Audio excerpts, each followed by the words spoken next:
السلام علیکم ورحمۃ اللہ۔ ایک انڈین ایکس مسلم صاحب ہے جنہوں نے ابھی ریسنٹلی ایک ویڈیو اپلوڈ کیا جس میں انہوں نے رسول اللہ صلی اللہ علیہ وسلم پر بنیادی طور پر دو اعتراضات کیے اور انہوں نے اس ویڈیو میں بہت خیانت بھی کی۔ ہم آج اس پر بات کریں گے انشاءاللہ تعالی۔ ان کا جو سب سے پہلا اعتراض تھا وہ یہ تھا کہ جب قرآن کریم میں اللہ تعالیٰ نے محمد الرسول اللہ صلی اللہ علیہ وسلم کے متعلق یہ فرمایا کہ ما کان محمد ابا احد من رجالکم، کہ محمد صلی اللہ علیہ وسلم تمہارے والد نہیں ہیں، تو دوسری جگہ سورۃ الاحزاب میں اللہ تعالیٰ نے فرمایا وَأَزْوَاجُهُ أُمَّهَاتُهُمْ، کہ اللہ کے رسول صلی اللہ علیہ وسلم کی جو ازواج ہیں، جو بیویاں ہیں، وہ مومنین کی مائیں ہیں۔ اور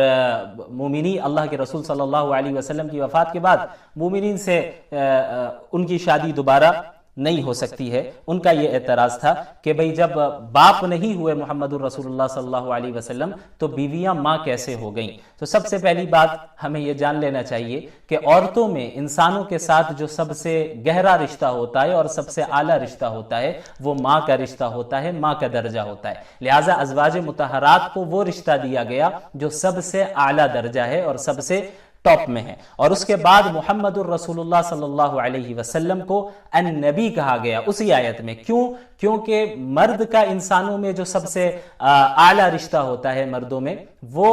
باپ کا نہیں ہوتا بلکہ وہ نبی کا ہوتا ہے۔ اسی لیے اللہ تعالیٰ نے قرآن کریم میں فرمایا کہ النبی اولیٰ بالمؤمنین من انفسہم وازواجہ امہاتہم، سورۃ الاحزاب آیت نمبر 6، کہ اللہ کے نبی جو صلی اللہ علیہ وسلم ہے وہ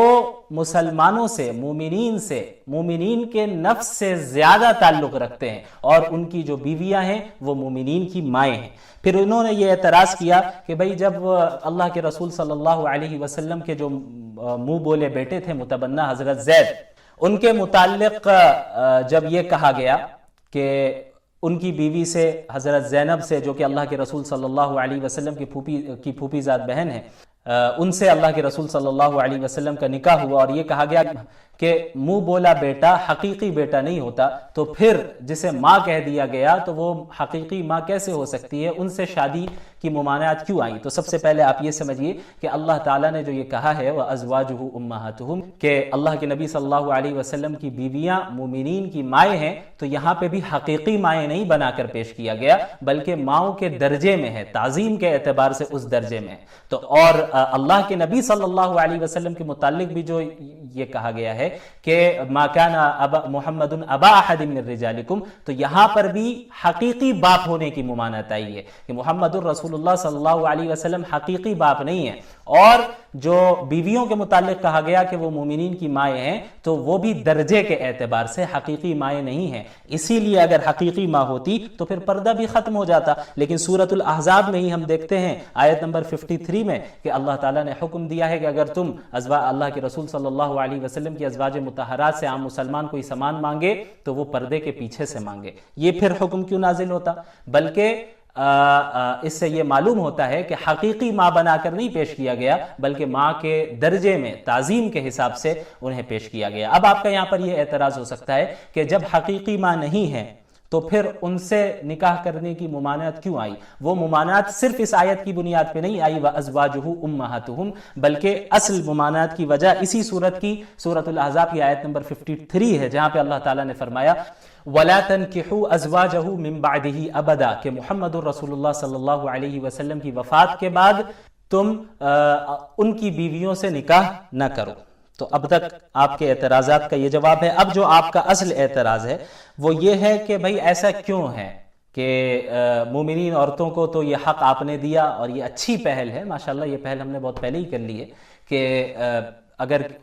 مرد کی وفات ہو جائے تو عورت دوسرا نکاح کر سکتی ہے، لیکن ازواج مطہرات کو الگ کیوں رکھا گیا اس حکم سے؟ وہ کیوں نہیں کسی دوسرے مومنین سے شادی کر سکتی ہے، نکاح کر سکتی ہیں اللہ کے رسول صلی اللہ علیہ وسلم کی وفات کے بعد؟ اور آپ نے یہاں پر یہ کہا العیاذ باللہ ثم العیاذ باللہ کہ اس سے ڈبل اسٹینڈرڈ ثابت ہوتا ہے اور اس سے انسانی فطرت ظاہر ہو گئی، العیاذ باللہ، کہ آپ دوسرے مومنین مردوں کے متعلق تو یہ حکم دے رہے ہیں کہ جب وہ مر جائے تو ان کی بیویاں دوسروں سے شادی کر سکتی ہیں، اور لیکن اپنی بیویوں کے متعلق آپ نے یہ حکم دے دیا کہ نہیں کر سکتی ہیں۔ تو آپ مجھے یہ بتائیے جناب ملحد صاحب کہ ایک انسان اپنی زندگی میں ہی اس کی بیوی کسی دوسرے مرد کے پاس جائے، یہ زیادہ تکلیف دہ ہے یا اس انسان کی موت کے بعد اس کی بیوی کسی دوسرے کے پاس جائے، یہ اس کے لیے زیادہ تکلیف دہ ہے۔ ظاہر سی بات ہے، ہر عقل مند انسان یہی کہے گا کہ اس کی زندگی میں ہی اس کی بیوی اگر کسی دوسرے کے پاس جائے تو یہ زیادہ تکلیف دہ بات ہے۔ لیکن رسول اللہ صلی اللہ علیہ وسلم کے متعلق آپ نے جو یہ الزام لگایا ہے ان پر، اور یہ جو اعتراض کیا ہے کہ علیاذ باللہ انسانی فطرت ظاہر ہو گئی اور ڈبل اسٹینڈرڈ دکھایا ہے، تو آپ رسول اللہ صلی اللہ علیہ وسلم کی زندگی میں دیکھ لیں، پھر یہ واقعہ کیوں پیش آتا جو اسی صورت میں سورۃ الاحزاب کی آیت نمبر 28 اور 29 ہے، جس میں اللہ تعالیٰ نے فرمایا یا ایھا النبی قل لازواجک، اے نبی آپ اپنی بیویوں سے کہہ دیجئے ان کنتن تردن الحیات الدنیا وزینتها، کہ اگر تم لوگ اس دنیاوی زندگی اور اس کی زینت کو چاہتی ہو، فتعالین امتعکن واسرحکن سراحا جمیلا، تو آ جاؤ میں تمہیں اس دنیا کے مال و متاع سے تمہیں دے دوں گا اور پھر حسن و خوبی کے ساتھ تمہیں ودا کر دوں گا، رخصت کر دوں گا، یعنی باقاعدہ میں تمہیں طلاق دے دوں گا اور تمہیں جو دنیاوی چیزیں چاہیے وہ بھی میں دے دوں گا، اور عزت اور احترام کے ساتھ تمہیں ہم رخصت کر دیں گے، یعنی پھر تم آزاد ہو، پھر جہاں بھی چاہو جس کے ساتھ نکاح کرنا چاہو کرو، دنیا کو حاصل کرنا چاہو کرو۔ وَإِن كُنتُنَّ تُرِدْنَ اللَّهَ وَرَسُولَهُ وَالدَّارَ الْآخِرَةَ، لیکن اگر تم اللہ اور اس کے رسول اور آخرت کو چاہتی ہو، آخرت کے گھر کو چاہتی ہو، فَإِنَّ اللَّهَ أَعَدَّ لِلْمُحْسِنَاتِ مِنْكُنَّ أَجْرًا عَظِيمًا، تو یقیناً اللہ تعالیٰ نے تم میں سے جو نیک کام کرنے والیاں ہیں ان کے لیے جو ہے اللہ تعالیٰ نے اجر عظیم کو تیار کر رکھا ہے، یعنی ایسا اجر عظیم جو رسول اللہ صلی اللہ علیہ وسلم کی زوجیت کی بنیاد پر تمہیں ملنے والا ہے۔ تو اب آپ یہ بتائیے کہ یہ اختیار اللہ کے نبی صلی اللہ علیہ وسلم نے اپنی زندگی میں اپنی ازواج مطہرات کو کیوں دیا یہ اختیار اللہ کے رسول صلی اللہ علیہ وسلم نے؟ اگر ڈبل اسٹینڈرڈ کا مسئلہ ہوتا اور اگر ایسا انسانی فطرت کا مسئلہ ہوتا کہ کہیں میری بیوی کسی دوسرے کے پاس نہ جائے، تو اس زندگی میں ہی اللہ کے رسول صلی اللہ علیہ وسلم نے یہ دیا ہی نہیں ہوتا، یہ اختیار بیویوں کو دیتے ہی نہیں وہ۔ لیکن کیا ان کی بیویوں نے کیا راستہ اختیار کیا، انہوں نے کیا فیصلہ کیا، اس کے متعلق آپ کے پاس آپ سرچ کر سکتے ہیں کہ صحیح بخاری میں یہ روایت موجود ہے، کتاب التفسیر میں 4786 اس کا نمبر ہے، جس میں حضرت عائشہ رضی اللہ تعالی عنہا بیان کرتی ہیں کہ آپ صلی اللہ علیہ وسلم نے تمام ازواج مطہرات کو یہ اختیار دیا، چاہو تو میرے ساتھ رہو، لیکن جب میرے ساتھ رہنا ہے تو صبر و قناعت کے ساتھ رہنا ہے، اور اگر دنیا چاہتی ہو تو دنیا ہم دیں گے اور اچھی طرح تمہیں رخصت بھی کر دیں گے، پھر اس کے بعد تم آزاد ہو۔ لیکن میں نے رسول اللہ صلی اللہ علیہ وسلم سے یہ کہا کہ یا اللہ مجھے دنیا نہیں بلکہ اللہ، اس کے رسول اور آخرت چاہیے، اور پھر آگے فرمایا ثم فعل ازواج النبی صلی اللہ علیہ وسلم مثل ما فعلت، کہ جس طرح میں نے یہ فیصلہ لیا اسی طرح تمام ازواج مطہرات نے یہی فیصلہ لیا کہ ہمیں دنیا اور اس کی زینت اور کوئی اور نہیں چاہیے، صرف رسول اللہ صلی اللہ علیہ وسلم چاہیے اور اللہ چاہیے اور آخرت چاہیے۔ تو جب ازواج مطہرات نے خود رسول اللہ صلی اللہ علیہ وسلم کی زوجیت کو میں ہی رہنا پسند کیا اور آخرت کو ہی پسند کیا، تو آپ کو اتنی کیوں پریشانی ہو رہی ہے کہ انہوں نے اللہ تعالیٰ نے یہ آیت کیوں نازل کی، الیاذ باللہ محمد رسول اللہ صلی اللہ علیہ وسلم نے اس آیت کو کیوں پیش کیا لوگوں کے سامنے؟ تو آپ یہ الزام نہیں لگا سکتے کہ انسانی فطرت کی بنیاد پر یہ آیت نازل ہوئی وَلَا تَنْكِحُوا أَزْوَاجَهُ مِن بَعْدِهِ ابدا، کہ رسول اللہ صلی اللہ علیہ وسلم کی وفات کے بعد ان سے جو ہے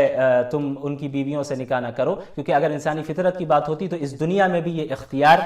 نہیں دیا جاتا۔ اب آگے چلیں، آگے آپ نے یہ کہا کہ جب اللہ کے نبی صلی اللہ علیہ وسلم نے حضرت زینب سے شادی کرنی چاہی، خیانت نمبر 1، تو فوراً قرآن میں یہ آیت نازل ہو جاتی ہے کہ آیت نمبر 40 کے ما کان محمد ابا احد من رجالکم، کہ محمد رسول اللہ صلی اللہ علیہ وسلم تمہارے والد نہیں ہے۔ سب سے پہلے یہ خیانت نمبر 2، ابھی آتا ہوں میں اس پہ۔ خیانت نمبر 1 کیا ہے کہ آپ نے یہ کہا اللہ کے رسول صلی اللہ علیہ وسلم شادی کرنا چاہتے تھے۔ یہ الزام ہے، یہ بہتان ہے، اور جس بیس پر آپ یہ الزام لگا رہے ہیں، جن نریشنز کو آپ سہارا بنا رہے ہیں، ظاہر سی بات ہے کہ وہ ان اوتھینٹک ہے۔ آپ اس کے چین آف نریشن پر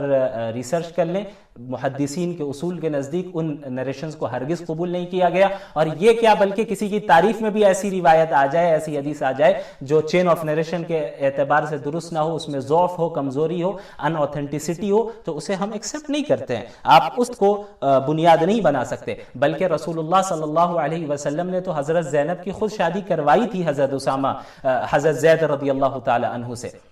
اور آپ صلی اللہ علیہ وسلم کے پاس جب حضرت زید نے شکایت کی اور یہ بتایا کہ وہ طلاق دینے کا ارادہ کر رہے ہیں تو آپ صلی اللہ علیہ وسلم نے منع کیا. سورۃ الاحزاب کی آیت نمبر 84 امسک علیک زوجک، جب ارادے کا اظہار کیا تو اللہ کے رسول صلی اللہ علیہ وسلم نے ان سے فرمایا کہ امسک علیک زوجک، کہ تم اپنی بیوی کو اپنی زوجیت میں رہنے دو، یعنی طلاق نہ دو. واتق اللہ، اور اللہ سے ڈرو، یعنی اس کے حقوق ادا کرو.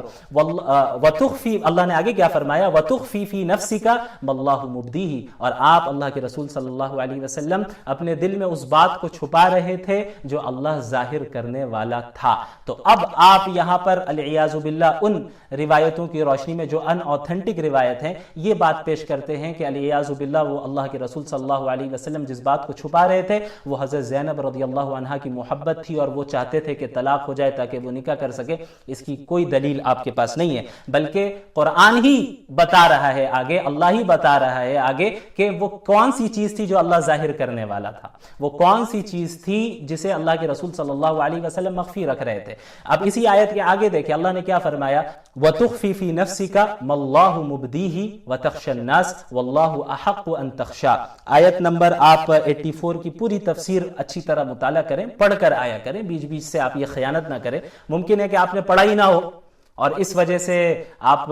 لا علمی کی بنیاد پہ ایسا کر رہے ہیں، تب آپ علم حاصل کر رہے ہیں، اور اس آیت کا علم میں آپ کو دے دیتا ہوں. اور اگر پڑھ لیا ہے اور آپ پھر بھی اس طرح پیش کر رہے ہیں تو ظاہر سی بات ہے کہ آپ خیانت کر رہے ہیں. سب سے پہلی چیز اللہ نے فرمایا کہ